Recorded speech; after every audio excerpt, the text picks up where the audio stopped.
যারা একমত সেই আবেদনের তালিকা সংগ্রহ করছি। আবার সেই আবেদনের তালিকা সংগ্রহ করতে গিয়ে আমরা নিজেরাই দুর্নীতিবাজ পদারাতি হিসেবে গণ্য হয়েছে।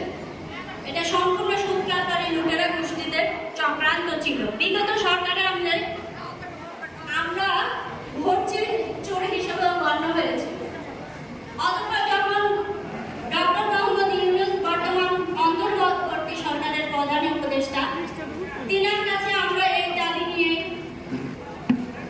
2024 সালের 25শে নভেম্বর শাহবাগ মোড়ে বিশেষ সমাবেশ নিয়ে আসছি, বিশেষ দাবি নিয়ে আসছি।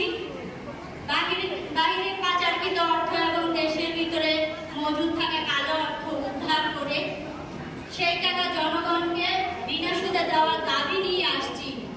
সেই মুহূর্তে কিছু সুদকারবারী দুর্নীতিবাদ আবারও আমাদেরকে বাধাগ্রস্ত করেছে, কিছু প্রেস মিডিয়া ভুল বোঝাবুঝি সৃষ্টি করেছে, অতঃপর আমাদের কার্যক্রম আবারও পিছিয়ে গেছে। বাট আমরা পিছু হটি নাই।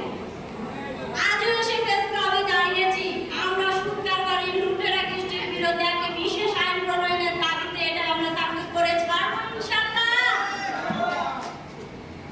1,80,00,000 মানুষকে, 1,80,00,000 বাংলাদেশের জনগণকে, মানে বাংলাদেশের প্রতি 10 জনে একজনকে অন্তত বিনা সুদে বিনা জামানতে একটা ঋণ, একটা পুঁজি আমরা দেব। সেটা প্রতিশ্রুতি আমরা ব্যক্ত করেছিলাম। সেটা আমাদের পকেট থেকে না, সরকারের ব্যাংক থেকে না। যেই টাকাগুলো পাচার হয়ে গেছে সেই টাকাগুলো লুটেরা গোষ্ঠী ব্যাড ট্যাক্স বিভিন্ন সেবার অজুহাত দিয়ে আমাদের কাছ থেকে নিয়ে গেছে। সেই টাকা উদ্ধার করে জনগণকে বিনা সুদে বিনা জামানতে আমরা পুঁজি দেওয়ার প্রতিশ্রুতি দিয়েছিলাম। সেই প্রতিশ্রুতি আমরা বাস্তবায়ন করবো ইনশাআল্লাহ। সবাই একমত? তাহলে সরকারের কাছে আমাদের দাবি থাকবে আমাদের এই বিষয়ে আবারও বিশেষ দৃষ্টিপাত যেন তিনি করেন। বর্তমান সরকার দাবি করেন তিনি জনগণের সরকার, তিনি জনমানুষের সরকার, তিনি জনকল্যাণে কাজ করতে আসেন।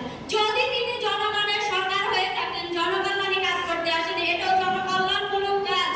সুতরাং এই দাবি, আমাদের এই দাবি বাস্তবায়ন করবেন। এটা আমাদের 12,000-13,000 সংগঠকের না, এই দাবি সারা বাংলাদেশের 1,80,00,000 মানুষের দাবি। এই দাবি বাস্তবায়নে আমরা সর্বদা সচেষ্ট থাকবো ইনশাআল্লাহ। ধন্যবাদ সবাইকে। ধন্যবাদ সম্মানিত সংগঠকবৃন্দ। আমাদের পূর্ব নির্ধারিত যে সময়, আমাদের সম্মানিত স্যার জনাব বীর মুক্তিযোদ্ধা আবুল বাশার স্যার বলছিলেন সময় 2টার মধ্যে উপস্থিত থাকবে, তো 2টা